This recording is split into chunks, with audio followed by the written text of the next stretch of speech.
Le groupe qui a connu une popularité fulgurante avec une série de succès qui ont enflammé les charts mondiaux, émergeant dans les années 1970, est devenu l'un des groupes les plus populaires de l'époque en mêlant des éléments de disco, de pop, de reggae et de funk. Ils étaient également connus pour leurs performances chorégraphiées et leurs costumes extravagants. Boney M était un groupe formé en Europe à la fin des années 70 par le producteur de musique allemand Frank Farian. Le groupe était initialement composé de 4 membres, Liz Mitchell, Marsha Barrett, Maisie Williams et Bobby Farrell.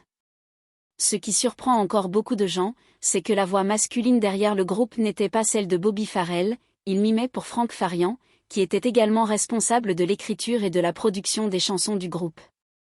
Mais qui était Frank Farian au juste ? Il est né sous le nom de Franz Reuter dans une ville allemande appelée Car le 18 juillet 1941. Sa passion pour la musique ne s'est pas manifestée dès le départ et il a travaillé dans divers domaines, même en tant que cuisinier, jusqu'à ce qu'il entende le roi du rock Elvis Presley et qu'il en soit enchanté. Sans hésitation, il a tout vendu pour investir dans la musique, acheter des instruments et perfectionner ses compétences. Il a ensuite changé de nom pour Frank Farian, ce qui lui semblait plus artistique. Ayant grandi près d'une ville à la frontière entre l'Allemagne et la France, avec des bases militaires américaines, cela a profondément influencé sa vie et sa carrière.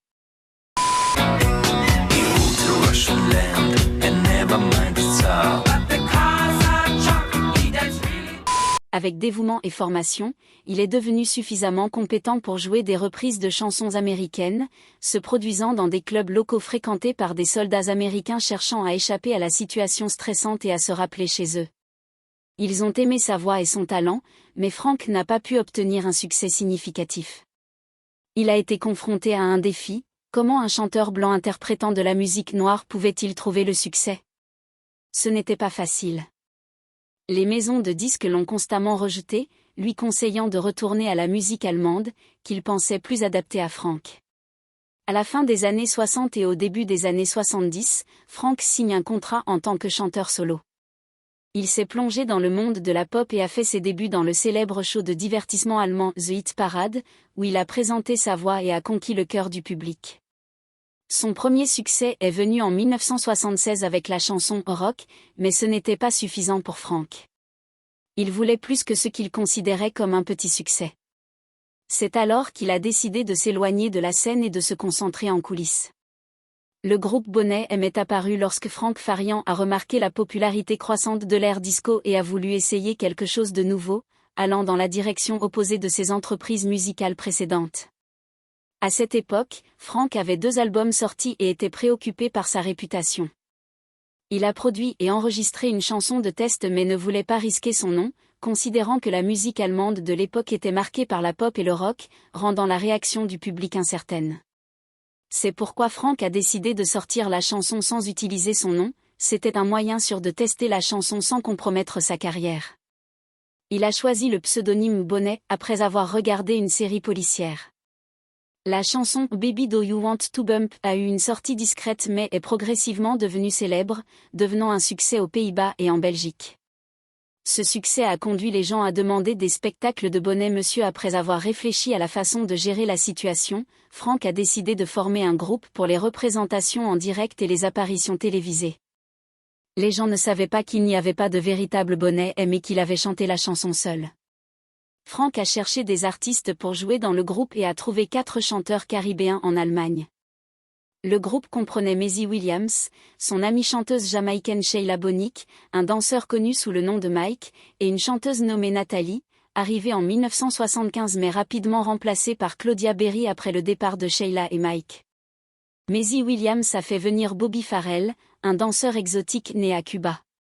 Marsha Barrett a rejoint le groupe, remplaçant Claude Jabari qui a démissionné en février 1976. Pour poursuivre une carrière solo, Liz Mitchell a rejoint Maisie Williams, Marsha Barrett et Bobby Farrell, devenant les membres originaux de Boney M. Chaque membre a apporté ses compétences musicales et son charisme au groupe. Liz Mitchell, avec sa voix puissante et soul, a été choisie comme chanteuse principale, tandis que Marsha Barrett a contribué avec sa voix puissante et sa présence sur scène. Maisie Williams a ajouté son talent vocal au groupe et Bobby Farrell a apporté une énergie contagieuse en tant que danseur et chanteur masculin. Bien qu'il ne chante pas, il avait une présence captivante sur scène et a été choisi pour mimer les paroles pour Frank.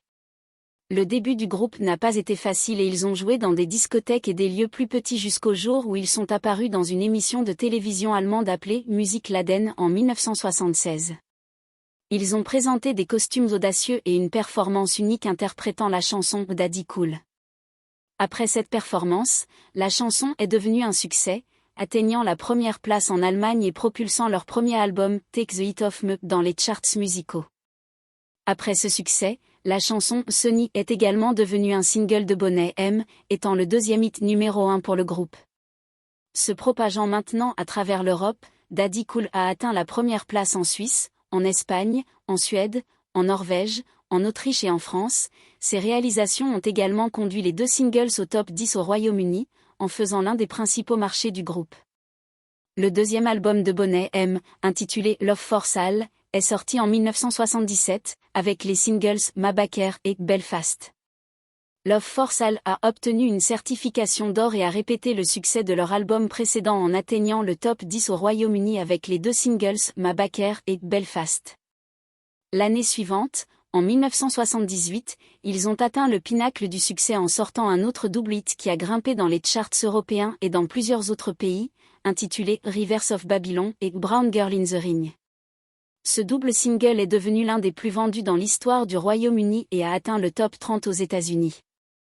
Toujours en 1978, Boney M a sorti leur troisième album Night Flight to Venue, qui comprenait les succès Rasputin et Painterman. Sa sortie a été un immense succès commercial et critique, devenant l'album le plus vendu de la carrière du groupe et consolidant leur réputation comme l'un des principaux noms de la musique disco. Maintenant, en maintenant cette dynamique, ils ont sorti Mary's Boy Child, Oh My Lord, qui non seulement a dominé les classements des singles de Noël au Royaume-Uni en 1978, mais est également devenu l'un des singles de Noël les plus vendus de tous les temps. Ce n'est pas tout, la même année, Boney M a entrepris un voyage promotionnel en Union soviétique, recevant une publicité significative.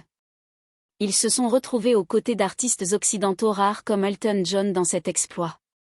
Même si des chansons comme Rasputin n'ont pas été publiées là-bas en raison du contenu lyrique, contrairement à ce que beaucoup de gens pensaient, ce n'était jamais un mystère que Bobby Farrell ne chantait pas réellement dans les enregistrements du groupe. C'était Farian qui prenait en charge les voix masculines en studio. En 1978, la vérité sur Maisie Williams est également apparue, elle ne chantait pas dans les enregistrements car, selon Farian lui-même, la voix de Maisie ne correspondait pas à ce type de musique. Cette révélation n'a pas provoqué beaucoup de remous à l'époque car c'était courant dans la scène disco des années 70. Cependant, il y a eu une réaction beaucoup plus forte lorsque Farian a répété le même tour avec Milli Vanilli. À la fin des années 80, malgré le fait que seuls 2 membres de Boney M chantaient dans les enregistrements, les 4, y compris Williams et Farrell, prenaient en charge les voix lors des performances en direct pour améliorer le son en direct du groupe et dissimuler toute disparité vocale par rapport aux enregistrements en studio. Ils chantaient avec l'aide de diverses voix de fond, faisant presque passer cette caractéristique singulière du groupe inaperçue. Le prochain album du groupe était Potion of Fantasy, sorti en 1979, avec des hits comme Got to Go Home, Sunny et I'm Born Again. Cet album a obtenu le statut de platine en atteignant la première place au Royaume-Uni. La transition vers les années 80 a été un peu plus difficile que prévu, la popularité du groupe commençant à décliner et la concurrence devenant plus féroce. Malgré cela, ils ont quand même réalisé des ventes surprenantes avec leur nouvelle sortie. En 1981, le groupe a sorti l'album Bununununu, qui a ébranlé les fondations du groupe. Les moments difficiles ont commencé avec des ventes qui n'ont pas répondu à leurs attentes, mais ce qui a vraiment secoué tout le monde, c'était le départ de Bobby Farrell, la vraie star du groupe, renvoyé pour être considéré comme peu fiable. Même si Bob ne chantait pas, son charisme sur scène faisait une différence significative lorsque le groupe présentait une nouvelle chanson, et son départ a fini par coûter cher au groupe. Par conséquent, les résultats positifs de l'album Bununununu ont été assez modestes, car il n'a même pas réussi à atteindre le top 100 au Royaume-Uni.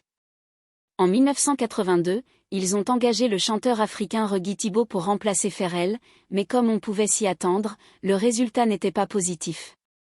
Trouver un artiste du même calibre que Bob n'était pas facile, mais le groupe n'avait pas le choix à l'époque, compte tenu de son comportement rebelle. Son départ a duré jusqu'en 1984, l'année où il est revenu dans le groupe, car son remplaçant n'a pas répondu aux attentes du groupe. La même année, ils ont sorti Happy Song. Avec cette chanson, ils sont revenus dans les charts musicaux en Allemagne, mais l'attrait populaire n'était pas aussi fort qu'auparavant. En 1985, il est devenu évident que Farian, le producteur et la voix derrière le groupe, n'investissent pas autant dans le groupe.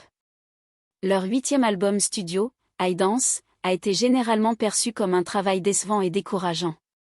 Après la sortie du single Young, Free and Single en 1986, considéré comme un échec, atteignant la place du Billboard Hot 100, le groupe s'est officiellement séparé, marquant la fin de 10 ans d'histoire. Des rumeurs ont circulé en 1989 sur un possible retour, mais cela ne s'est pas concrétisé après diverses procédures légales. Tous les membres du groupe ont revendiqué le nom de Bonnet. Les membres du groupe ont pris des chemins différents. Bob Ferrell a obtenu le droit d'utiliser le nom du groupe aux Pays-Bas, où il a tenté d'établir une nouvelle formation. Finalement, il a déménagé dans une banlieue près de Rotterdam, aux Pays-Bas. Ferrell a connu quelques épisodes tumultueux dans sa vie et son mariage, et a été confronté à des problèmes juridiques pour suspicion d'agression contre sa femme. Des années plus tard, ces épisodes semblent être oubliés et il est revenu à la scène après les années 2000. Principalement en Italie, où les gens appréciaient encore les anciennes chansons de Bonnet M, Liz Mitchell a poursuivi une carrière solo réussie et a continué à se produire dans des spectacles du monde entier, souvent sous le nom de Bonnet. Elle a sorti plusieurs albums solo tels que No One Will Force You et Share the World. Marsha Barrett s'est également lancée dans une carrière solo et a sorti son premier album, Come Into My Life, en 1999. En 2004, elle a été diagnostiquée avec un cancer mais après un traitement, elle a continué à se produire et à enregistrer. Malgré le fait de ne pas chanter sur la plupart des enregistrements du groupe, Maisie Williams a continué à se produire et a sorti un album solo, Manic Monday, en 2006. Elle a également continué à tourner et à se produire en direct. Malheureusement, en décembre 2010, Bobby Farrell est retrouvé mort à l'âge de 61 ans dans sa chambre d'hôtel à Saint-Pétersbourg, en Russie, où il était programmé pour se produire. La cause du décès était une défaillance cardiaque. Fait intéressant, Farrell est décédé dans la même ville où la vie de Rasputin a pris fin. Rasputin est le personnage central de l'une des chansons les plus célèbres de Bonnet M et Farrell s'est même déguisé en lui à plusieurs reprises lors de ses performances. Malgré les changements de formation et les défis au fil des ans, Bonnet M a laissé une marque indélébile sur la musique et leur héritage continue d'inspirer et de dynamiser de nouvelles générations de fans. Ils ont vendu plus de 80 millions de disques dans le monde entier et ont remporté de nombreux prix tout au long de leur histoire. Le fait que la plupart des membres n'aient pas réellement chanté était simplement un détail à la lumière de la performance du groupe. Ils ont propulsé la musique disco en créant un style qui leur était exclusif et qui a captivé tout le monde autour. J'espère que vous avez apprécié en apprendre un peu plus sur l'histoire de ce groupe incroyable et impactant. N'oubliez pas de laisser un like et de vous abonner, cela nous encourage à continuer à proposer plus de vidéos comme celle-ci. Oh, et nous avons d'autres histoires emblématiques ici sur la chaîne.